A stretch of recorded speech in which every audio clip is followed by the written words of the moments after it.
Part 2. Welcome back to Chris Goes Exploring in the stunning Sri Lanka. In this episode, we'll be meeting some old friends, we'll be meeting some new friends, we eat some amazing food, we go to some incredible places, we experience Sri Lankan culture, some heartwarming hospitality, eat some exotic fruit, and drive our tuk-tuk back to our favourite place before returning it to Negombo and leaving Sri Lanka. Oh, basically everything you would expect from another week in the beautiful Sri Lanka.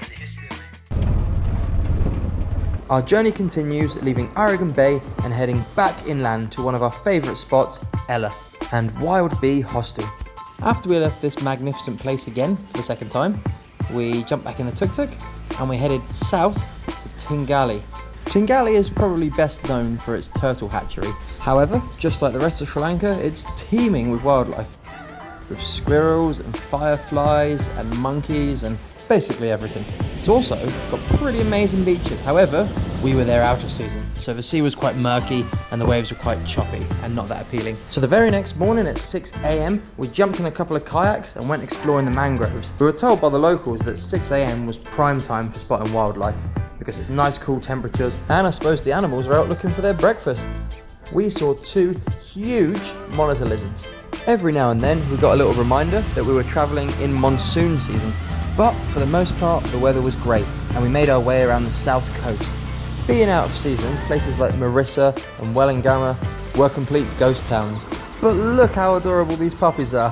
On the way up the west coast, we visited my friend's mum, who's Sri Lankan, and she moved here 6 years ago.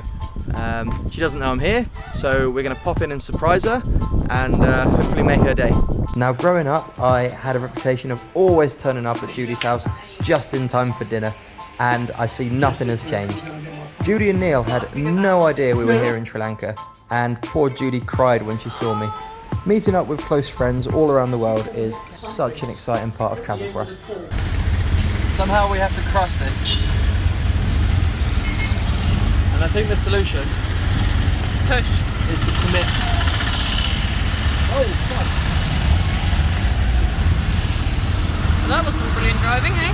There we go. Driving a tuk-tuk in Sri Lanka sometimes feels like you're playing Mario Kart. The roads here are chaotic, but somehow it all works out.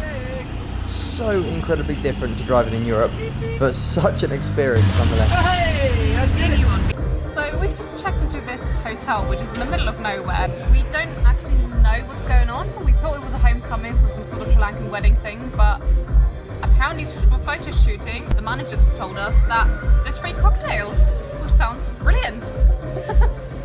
The free food and drink at this party were incredible. However, all of the guests were local HR managers, so this felt like more of a networking event than an actual party. That said, we had a bloody great time. Although I'm not quite sure we were dressed for a photo shoot with holes in our t-shirts and dirty shorts, but hey, we had a blast. The next morning we jumped back in the tuk-tuk and continued north, heading to Sigiriya, which was one of our favourite spots in Sri Lanka. At this point we only had 3 days remaining here in this beautiful country, so we wanted to spend that in a place that we knew we loved. So we decided to head back up to Sigiriya because that was our favourite spot. Behind me you can see Lion Rock, which is the famous UNESCO site, and then the one just beside it I can't pronounce the name of, but I'll put it on the screen just here so you can see. That second one only costs 1,000 rupees to climb, and the view at the top is incredible. I highly recommend doing that. In fact, the view up there is so good that the next morning at 4 a.m, myself, Lisa and our friend Valerie from Belgium decided to hike to the top to enjoy the sunrise.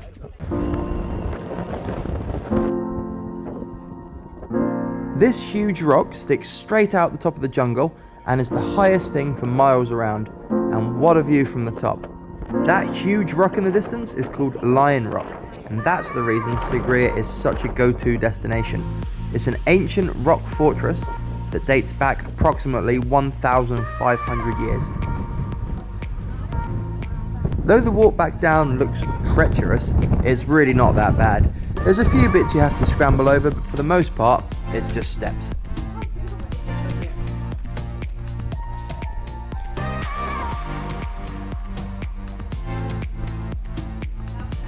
Almost exclusively when we're in Sigiriya, we eat at this same restaurant, and that's for a couple of reasons. The food here is sensational, The prices are reasonable, the manager is a bloody legend, and the view from your table overlooks not only Lion Rock, but a meadow that often has wild elephants roaming in it. How cool is that?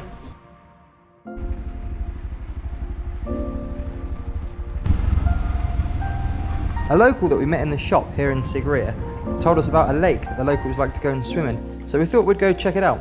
But we've been assured that there's no crocodiles here. However, we have seen some pretty massive monitor lizards. For those of you that don't know what a monitor lizard is, I'll put a picture of one up just here. They're pretty amazing to see. Aside from the people, the animals, and the landscape, something we really love about Sri Lanka is the fruit.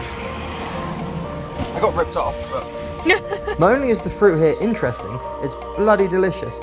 Lisa's favourite is jackfruit, whilst my personal favourite is the rambutan. Let me know in the comments what your favourite exotic fruit is. You can kind of pull it apart and then take out the actual rambutan fruit itself. So there's a pip in the middle of this, so you can't just eat the whole thing like a grape.